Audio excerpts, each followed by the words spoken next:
1935 to 47। Industry की सिर्फ बात कर रहा हूँ, मैं पूरे जीडीपी की बात नहीं कर रहा हूँ। इंडस्ट्रियल ग्रोथ कितना था यहाँ पे, है ना?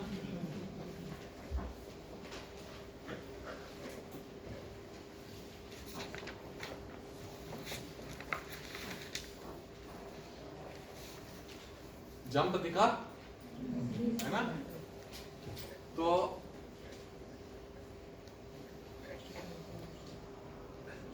उनकी पॉलिसीज, ब्रिटिश पॉलिसी का इफेक्ट दिख रहा है, और उसके बाद जब हम लोग अपनी पॉलिसी बनाने लगे तो इफेक्ट देखा। देखो इंक्रीज हुई ग्रोथ रेट, काफी इंक्रीज हुई ग्रोथ रेट। तो क्या क्या था इसमें बताइए, इसमें कौन सा ईयर एक और आ रहा है 56, है ना? तो क्या लिया था हमने यहाँ पे, हमने कहा था कि हैवी इंडस्ट्रीज पे हमको पब्लिक सेक्टर आ गया था ना, लाइसेंसिंग सिस्टम भी आया था, और हमने कहा था कि जो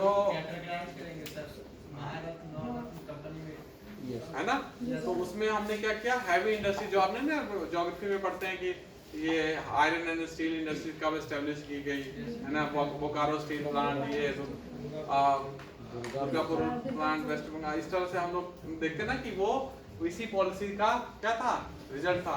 तो हैवी इंडस्ट्री इंक्रीज करेंगे, आयरन एंड स्टील पे कंसंट्रेशन क्यों किया गया, क्यों किया गया कंसंट्रेशन?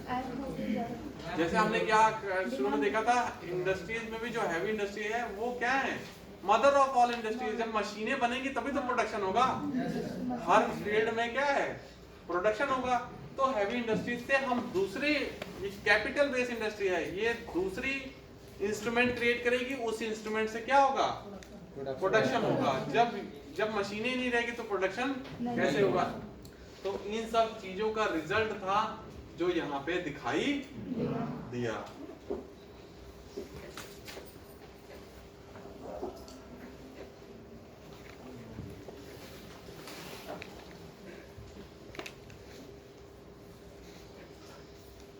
ये क्या हो गया, क्यों कम हो गया? क्योंकि सर एक सेक्टर को प्रायोरिटी दी जाती है, है ना? तो यहाँ पे क्या हुआ, 1977 कंपटीशन क्या हो गया, जो यहाँ पे लाइसेंसिंग राज के कारण प्राइवेट सेक्टर को प्रेफरेंस हमने क्या कर दिया, कम दे दिया। तो अपने आप प्रोडक्शन क्या होने लगा, डिक्रीज हो गया प्रोडक्शन, है ना? कंपटीशन जब डिक्रीज हुआ तो एफिशिएंसी क्या हो गई, यहाँ पे फिर इसके बाद ही प्रॉब्लम शुरू होने लगी ना। 1980 में हमने क्या कंपटीशन पे ध्यान दिया, प्राइवेट सेक्टर भी आए, तो यहाँ पे क्या है,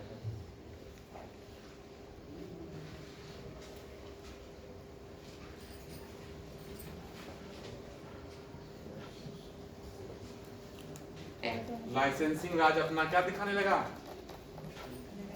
इफेक्ट दिखाने लगा। उसके कारण क्या हो गया, पब्लिक सेक्टर अपने आप में खुश हो गई, वो उसमें उसको काम करने में कोई इंसेंटिव नहीं मिला, सैलरी भी लोगों को बहुत अच्छी मिल रही थी, उनको कोई जॉब भी फिक्स नेचर की हो गई, और उनका किसी से कंपटीशन नहीं रहेगा। जब कंपटीशन रहेगा तब तो पता चलेगा ये एफिशिएंट है, इसको हटाओ दूसरे को लेके आओ, तभी तो हम फिर उसके बाद डिसइन्वेस्टमेंट की बात हमने क्या कर दी, स्टार्ट कर दी। तो कम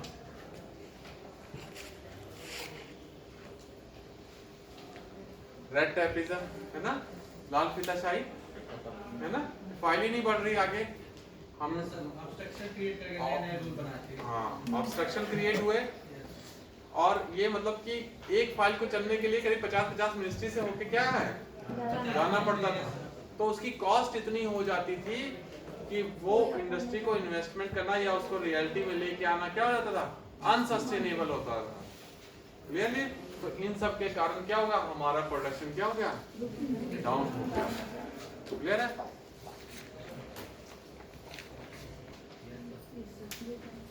प्रोडक्शन क्या हुआ, इंक्रीज हुआ। कुछ हमने अपनी गलतियों से सीखा। क्या पॉलिसी आई थी 80 में,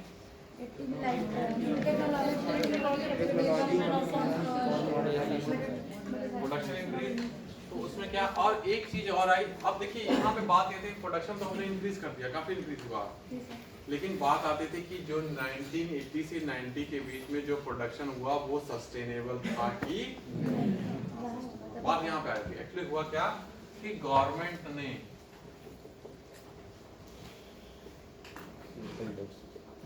इंक्रीज कर दिया। फिस्कल डेफिसिट में देखूंगा, बजट में तो पढ़ाऊंगा। फिस्कल डेफिसिट क्या होता है, सिंपली आप समझिए, फिस्कल डेफिसिट मतलब होता है जो गवर्नमेंट मार्केट से उधारी लेती है। किससे? समझ है? तो वो हमारा गवर्नमेंट ने जो है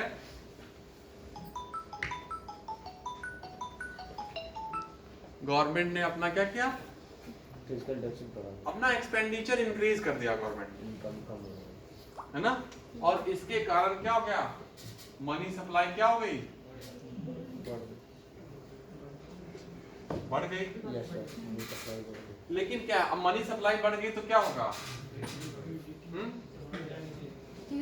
डिमांड बढ़ी, इकोनॉमी में डिमांड बढ़ी, उसके कारण ये रिजल्ट दिख रहा है।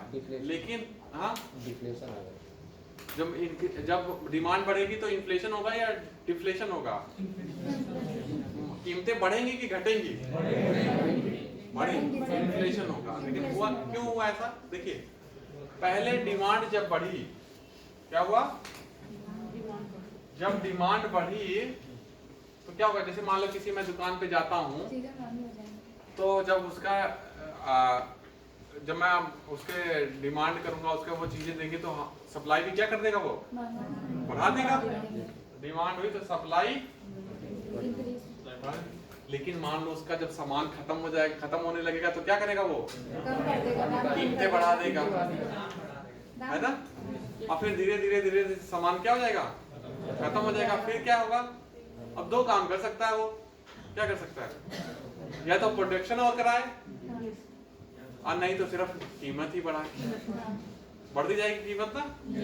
तो क्या होता है, शुरू में तो प्रोडक्शन इंक्रीज हुआ, लेकिन उसके बाद प्रोडक्शन इंक्रीज होना, डिमांड हमने मनी सप्लाई बढ़ाते जा रहे हैं, लेकिन प्रोडक्शन इंक्रीज नहीं हो पा रहा। क्लियर है, क्यों नहीं हो पा रहा था, क्यों सप्लाई फिर इंक्रीज होना बंद हो गई, शुरू में हुई लेकिन उसके बाद नहीं हुई, क्यों, उसमें कुछ हमारे स्ट्रक्चरल प्रॉब्लम थे, स्किल नहीं थी लेबर की, जितना इलेक्ट्रिसिटी थी उतना तो हमारा प्रोड्यूस हो गया, उसके बाद बढ़े हुए प्रोडक्शन को सस्टेन नहीं कर सकते थे, रोड्स नहीं थे, इंफ्रास्ट्रक्चर की कमी थी, तो जो हमारे क्या हो गए,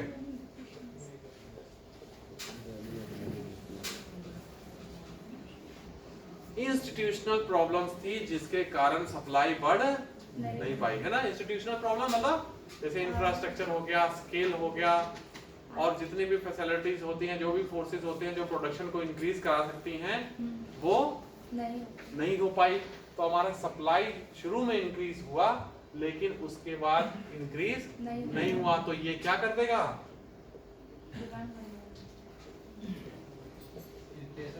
इन्फ्लेशन को बढ़ा देगा।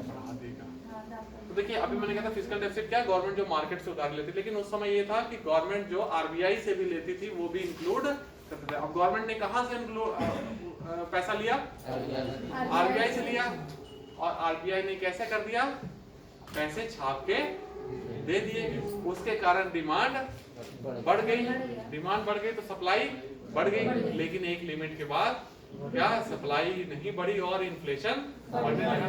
तो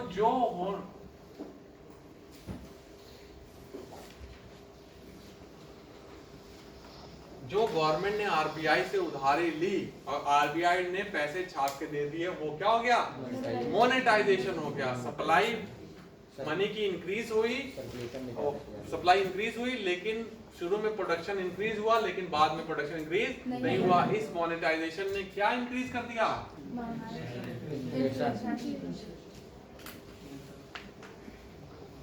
क्या कर दिया, इन्फ्लेशन इंक्रीज कर दिया। अब इन्फ्लेशन ने क्या किया, इन्फ्लेशन क्या करता है? हाँ, मतलब उसका इफेक्ट क्या है?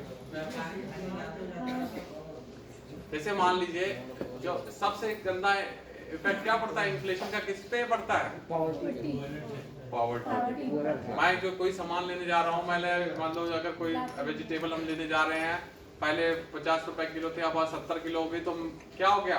वही क्वांटिटी लेने के लिए मुझे ज्यादा पे करना पड़ रहा है, तो ऑटोमेटिकली मेरी परचेजिंग पावर कम हो गई। और सबसे ज्यादा परचेजिंग पावर का इफेक्ट किस पे पड़ेगा? कंज्यूमर पे। और कौन से कंज्यूमर पे? है ना, इफेक्ट किस पे है? हमारा जस्ट जो ऑब्जेक्टिव था, वो ऑब्जेक्टिव क्या हो सकता था? कोलैप्स, मतलब गड़बड़ हो गया वो ऑब्जेक्टिव। ये अब दिक्कत क्या हो गई? ज्यादा हो गई। अब जैसे हमने मनी सप्लाई बढ़ी, इन्फ्लेशन बढ़ गया, और गवर्नमेंट मान लो गवर्नमेंट ने उधारी लिया, अब गवर्नमेंट उसको वापस कैसे करेगी जब प्रोडक्शन हो ही नहीं? जब प्रोडक्शन नहीं हो रहा तो गवर्नमेंट के टैक्स भी इंक्रीज नहीं हो पाएंगे। तो गवर्नमेंट का जो रेवेन्यू सिस्टम भी वो क्या था? अनसस्टेनेबल हो गया रेवेन्यू उसका। ठीक है, और प्रॉब्लम मुद्रास्फीति हो जाएगी। हाँ, मुद्रास्फीति इन्फ्लेशन है ना, वो तो बढ़ ही रहा है। देखिए हुआ क्या, अब ये बताइए इंपोर्ट एक्सपोर्ट पे क्या फर्क पड़ेगा? इंपोर्ट ज्यादा होगा। क्यों ज्यादा हो जाएगा इंपोर्ट? क्योंकि सप्लाई कम होता है। देखिए जैसे मान लीजिए हमारा ये था 30 रुपए का था, और यहाँ पे महंगाई बढ़ गई, कितने का हो गया? 50 का हो गया। और वही बाहर के देशों में महंगाई नहीं बढ़ी, वो 30 का मिल रहा है, तो मैं यहाँ क्यों खरीदूंगा? मैं बाहर से नहीं खरीद लूंगा। तो इन्फ्लेशन क्या करता है?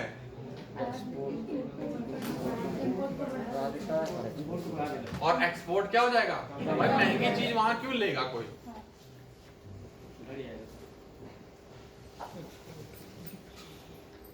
तो इससे क्या हो गया हमारा?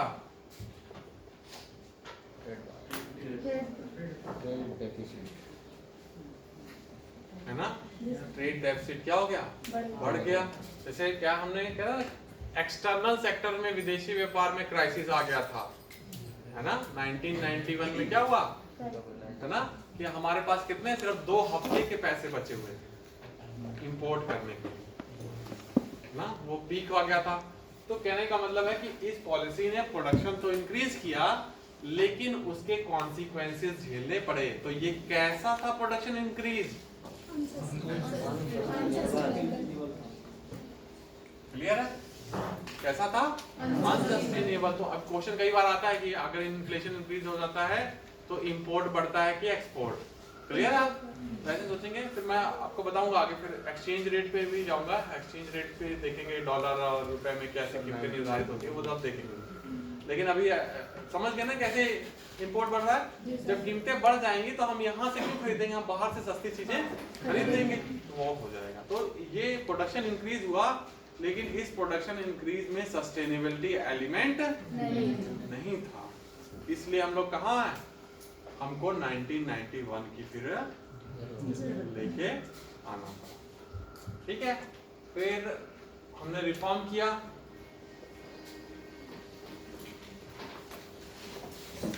इसमें फिर हमारी ग्रोथ रेट कितनी हुई? 5.6% बढ़ी। देखिए 91 से 94 के बीच में बहुत तेजी से बढ़ी।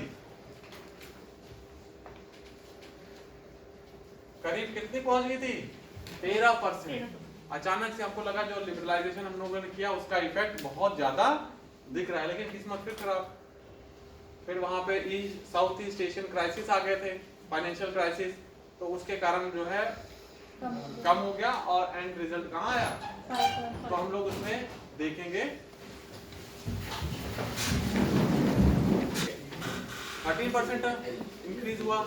लेकिन उसके बाद 1997 में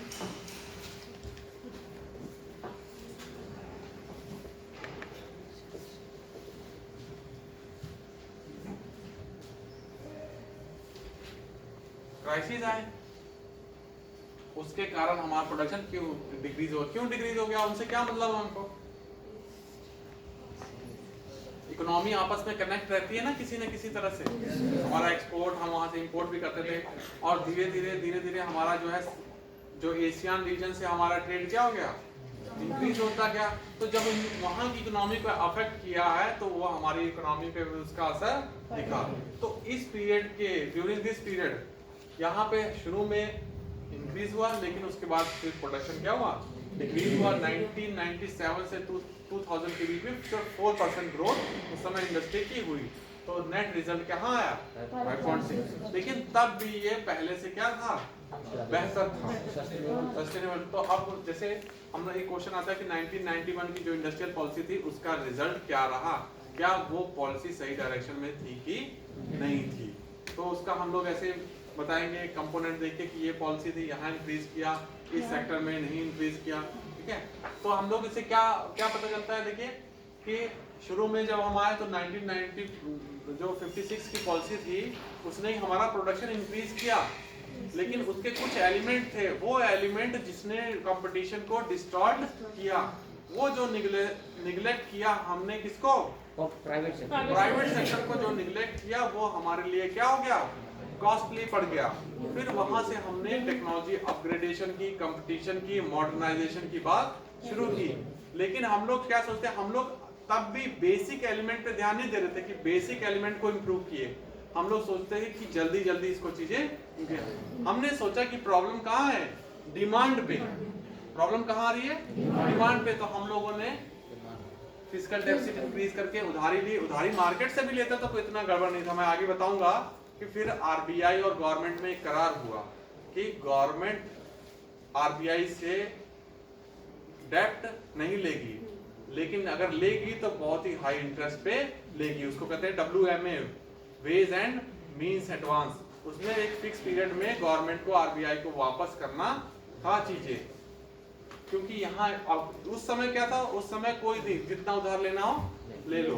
तो गवर्नमेंट ने आरबीआई से उधार लिया और वो उधार क्या किया, मार्केट में खर्चा किया। उन्होंने सोचा क्या है, डिमांड की प्रॉब्लम है, वो मोनेटाइज होने लगी, डिमांड इंक्रीज होने लगी।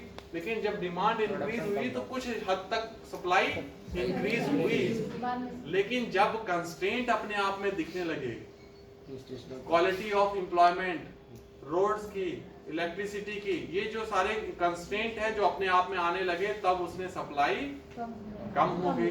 फिर क्या होने लगा, सिर्फ इन्फ्लेशन इंक्रीज होगा। और जब इन्फ्लेशन इंक्रीज होने लगा तो हमारी स्ट्रक्चरल प्रॉब्लम आने लगी, पॉवर्टी इंक्रीज होने लगा, गवर्नमेंट का रेवेन्यू सिस्टम अनसस्टेनेबल हो गया। फिस्कल डेफिसिट उस समय 8% तक पहुंच गया था, इन्फ्लेशन 9% था। समझ रहे हैं? तो यहाँ पे जब इन्फ्लेशन इंक्रीज हुआ तो आपका इंपोर्ट बढ़ने लगा, एक्सपोर्ट डिक्रीज हो गया। जब इंपोर्ट बढ़ने लगा तो ये कंडीशन आ गई थी कि हम लोग IMF में भागे, वहां भागे, लेकिन चीजें संभल नहीं पा रही थी। अंत में सिर्फ 2 हफ्ते का क्या बचा था, इंपोर्ट करने का हमारे पास फॉरेन एक्सचेंज रिजर्व बचा था। क्योंकि बाहर वाले तो रुपए नहीं लेंगे ना, वो तो फॉरेन करेंसी डॉलर में लेंगे, तो हमारे फॉरेन एक्सचेंज रिजर्व क्या हो गए, डिक्रीज हो गए। तो एक्सटर्नल सेक्टर क्राइसिस आ गए। तो उसने एक बेस बनाया, है ना, जैसे हम लोग ने हिस्ट्री पढ़ते थे, मंगल पांडे ने जो है क्रांति की, लेकिन बेस तो ऑलरेडी बन चुका था ना। तो हमारा बेस ऑलरेडी सिस्टम ऐसा, इकोनॉमिक सिस्टम कैसा हो गया था, अनसस्टेनेबल था। जो हमारा स्ट्रक्चर था वो कैसा था, अनसस्टेनेबल था। वो प्रोडक्शन बहुत ज्यादा दूर तक जा नहीं सकता था। उस अनसस्टेनेबल प्रोडक्शन के कारण वो सारी दिक्कतें आई, स्ट्रक्चरल दिक्कतें आई। उन दिक्कतों को दूर करने के लिए हमने 4 जुलाई 1991 को क्या लिया, स्टेप लिया। उस स्टेप में 5 जो है हमने जो इंस्ट्रूमेंट यूज किए कि जिससे हमारी इकोनॉमी का ट्रांसफॉर्मेशन हो सके। तो वो बेसिकली 1991 की जो पॉलिसी थी वो क्यों इंपॉर्टेंट थी, क्योंकि हम उसमें इकोनॉमी में एक सस्टेनेबल एलिमेंट क्या है डालना चाहते थे। जो प्रोडक्शन तो इंक्रीज हो, बट वो प्रोडक्शन कैसा हो, सस्टेनेबल हो। इसलिए हमने रिफॉर्म शुरू किए। इंडस्ट्रियल में लाइसेंसिंग को अबॉलिश किया। क्यों अबॉलिश किया, जिससे प्राइवेट का पार्टिसिपेशन बढ़ सके। लिबरलाइजेशन किया, है ना, प्राइवेटाइजेशन किया हमने, जो अपनी कंपनियों को डिसइन्वेस्टमेंट करना शुरू किया। ग्लोबलाइजेशन क्या, ये एलिमेंट